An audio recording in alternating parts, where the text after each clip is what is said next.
Okay, welcome back to DTR's YouTube channel. As always, I'd like to start off by saying thanks to all that have subscribed, new subscribers and current subscribers.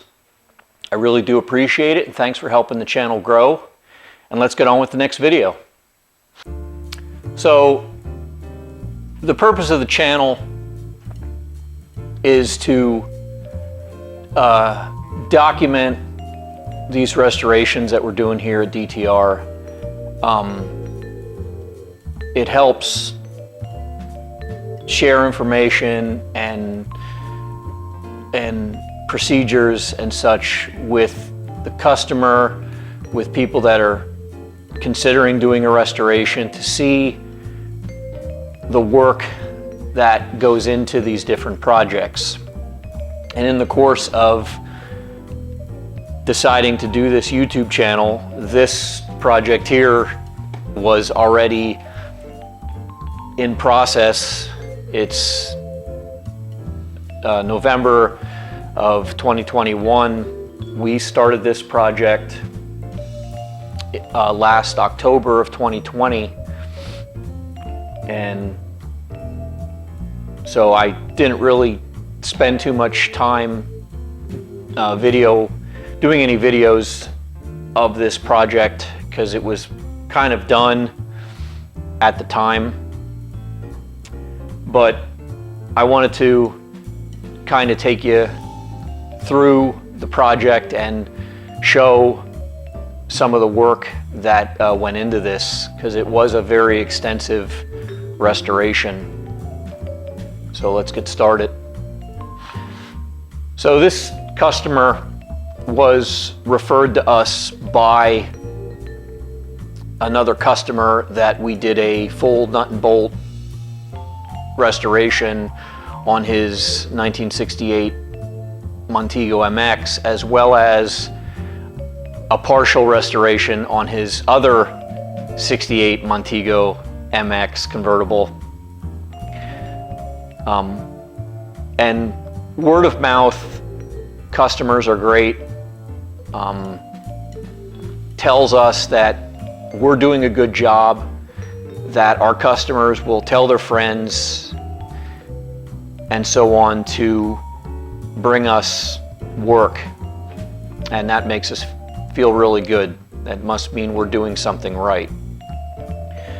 But he had this car and he's owned it a good part of his life, and it's been sitting for close to 30 years, I believe.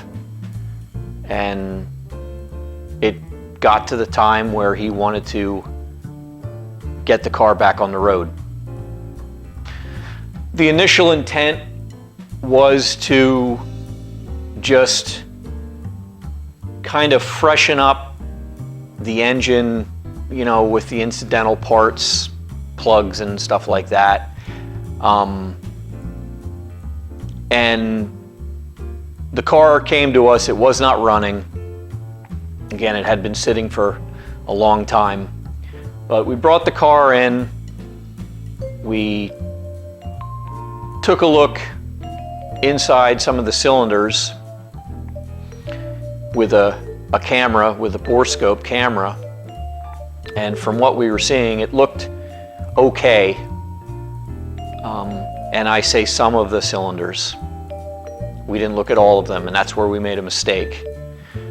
We went ahead and tried to turn the engine with a wrench, and it turned a little bit, and then it stopped turning.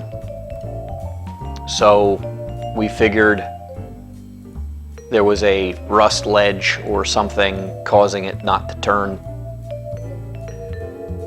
Well, that wasn't the case either, but in the meantime, after looking at the car on the lift, this wouldn't have been something that you could just fire the engine and go back and drive after 30 years. I mean, the brake lines and brake system were completely shot.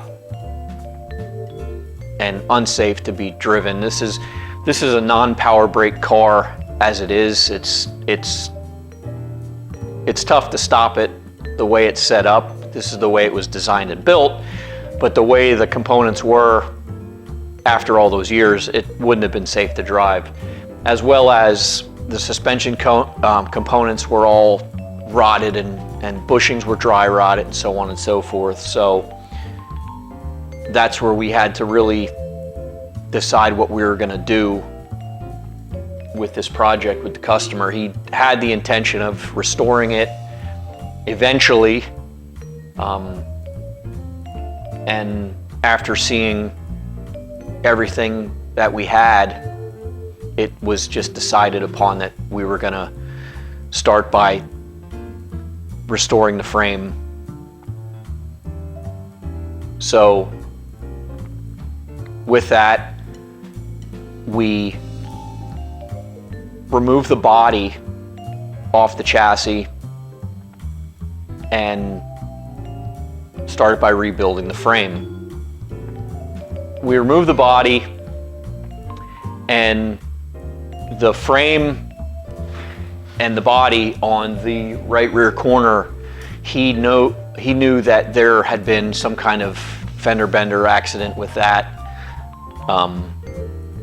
So we knew what to look for a little bit as far as damage went. Other than that, the frame was in very good condition, rust-wise, but we dismantled the entire frame. We took all the old bushings out and things like that. I mean, stripped all the components down completely to zero.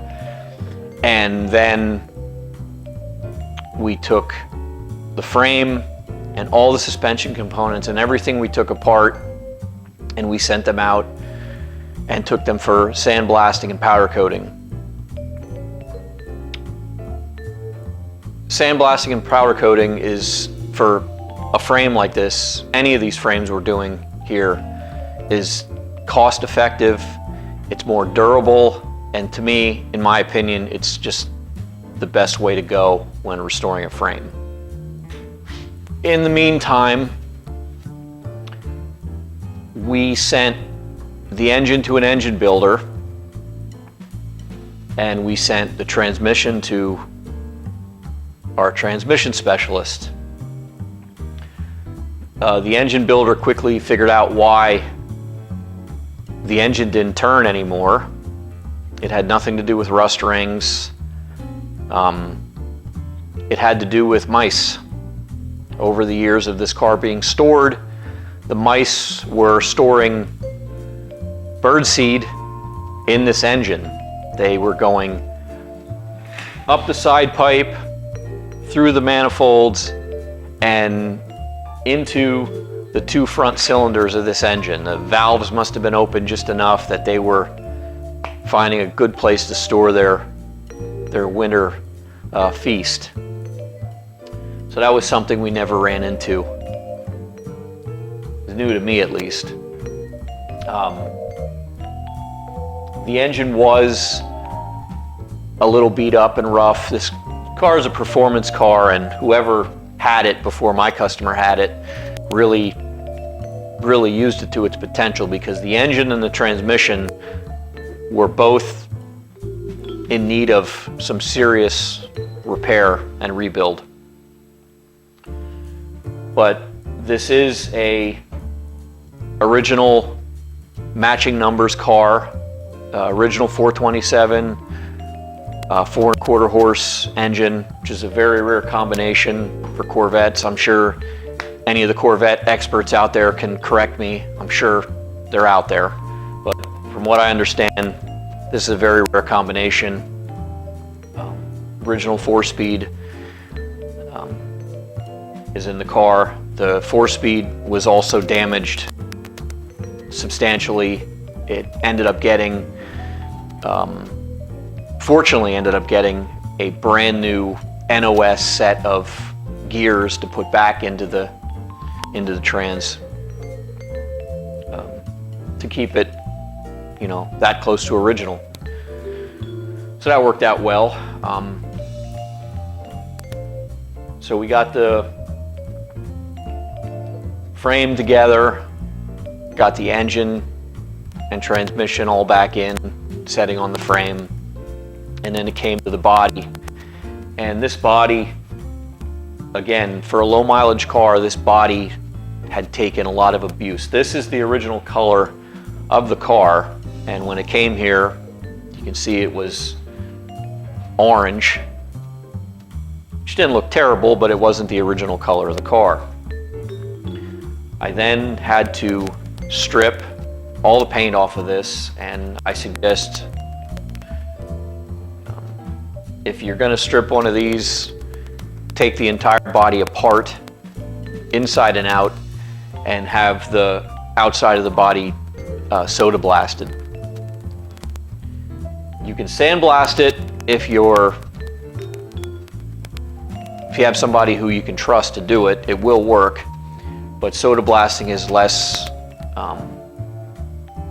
abrasive, and it'll do less damage to the fiberglass if you do get into the fiberglass, where sand or other blasting media can, if someone goes crazy, they can end up cutting holes in the fiberglass. But I stripped this with sanders because the interior of the car never came out, the dash never came out. All that is in really decent shape and wasn't in need of restoration, so we left that all together. But the engine bay got stripped, the underside of the car got prepped and got coated with Raptor bed liner. The bottom of the car as well was in bad shape. So I coated it with the Raptor just to kind of bury all the sins. Another big step in this car was the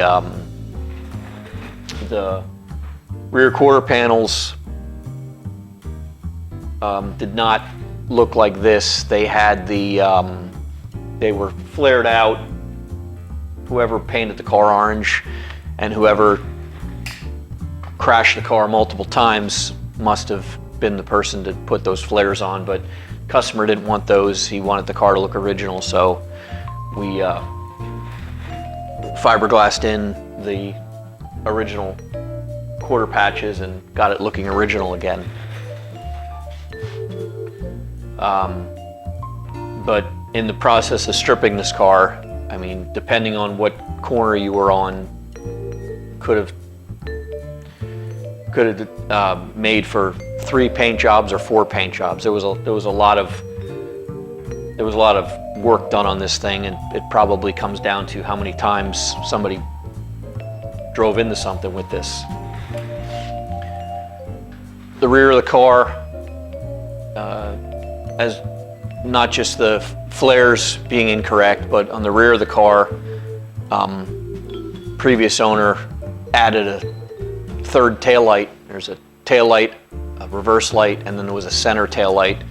Those got eliminated, so it looks like it's supposed to look correct, from the factory. That got done, and then that was the heavy fiberglass work. Then it just came down to doing a whole lot of priming and plastic work and repriming and blocking to get this body ready for paint. And then as you know, then it came down to the base coat clear coat job, which in earlier videos I did some demos on how I do my base coat clear coat, at least how I do my clear coat to get it to look like this. But this got 3 coats of color, and then it got 6 coats of clear throughout. So that's pretty much a general. Another thing, all the stainless trim is all the original trim. It was all in fantastic shape. We were able to pull all that off, send it out to our polisher. He tuned it all up. It all looks great. Most of the emblems on the outside, these are original. These are actually NOS. These fender emblems, but most of the emblems on the car and different pot metal pieces are replacement. There's marker lights and tail lights and stuff. We replaced all of those rather than sending it all out and getting it chromed. The aftermarket for the car is really good compared to some. So to send all the original parts out and get them re-chromed, it would have been a huge bill. And this was a lot cheaper of a direction to go, and it's all really nice stuff. The bumpers, rear bumpers, were sent out, and those were re-chromed. The car, since the customer owned it, never had a front bumper on it. I did mount the front bumper at one point. That's why this one hole is there, which I gotta stick a nice bolt in or something. But anyway, the front bumper I did mount on the car with the proper mounting brackets in case that time ever comes that he wants to put one on. That was fit. I